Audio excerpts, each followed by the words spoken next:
Ireland series শেষ হতেই বাংলাদেশের 2025 সালের আন্তর্জাতিক ক্যালেন্ডারের পর্দা নেমেছে। এবছর মাঠে আর কোনো লড়াই না থাকলেও আড্ডার টেবিলে ঘুরছে একটি প্রশ্ন: কে ছিলেন বছরের সেরা বোলার আর কে ব্যাট হাতে দুটি ছড়িয়েছেন? নেক্সট রিপোর্টে থাকছে বিস্তারিত।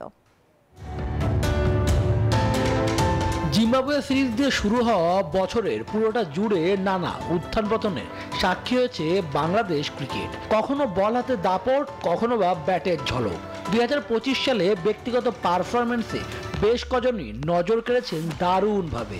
কে ছিলেন সবচেয়ে ধারালো বোলার আর কার ব্যাট হেসেছে মৌসুম শেষে? টেস্টে ব্যাট হাতে দুর্দান্ত বছর কেটেছে নাজমুল শান্ত। 6 ম্যাচে 3টি 50 ও একটি সেঞ্চুরিতে তার ঝুলিতে 532 রান। শান্তর পরের স্থানে রয়েছেন দেশের একমাত্র শততম টেস্ট খেলা ব্যাটার মুশফিকুর রহিম। 6 ম্যাচে তার সংগ্রহ 503। বল হাতে টেস্টে অনবদ্য ছিলেন তাইজুল ইসলাম। 6 ম্যাচে তার সংগ্রহ 33 উইকেট। ওয়ানডেতে শীর্ষে তাওহিদ হৃদয়। 11 ম্যাচে 1 সেঞ্চুরি ও 4টি হাফ সেঞ্চুরিতে তিনি গড়েছেন 388 রান। তালিকার 2 নম্বরে আছেন জাকের আলী। 7 ম্যাচে তার নামের পাশে জল করছে 243 রান। বল হাতে এই ফরম্যাটে আলো ছড়িয়েছেন নিশাদ হোসেন। 7 ম্যাচে তিনি নিয়েছেন 17 উইকেট। ক্রিকেটের সবচেয়ে ছোট ফরম্যাটে সবার উপরে দলনেতা লিটন দাস।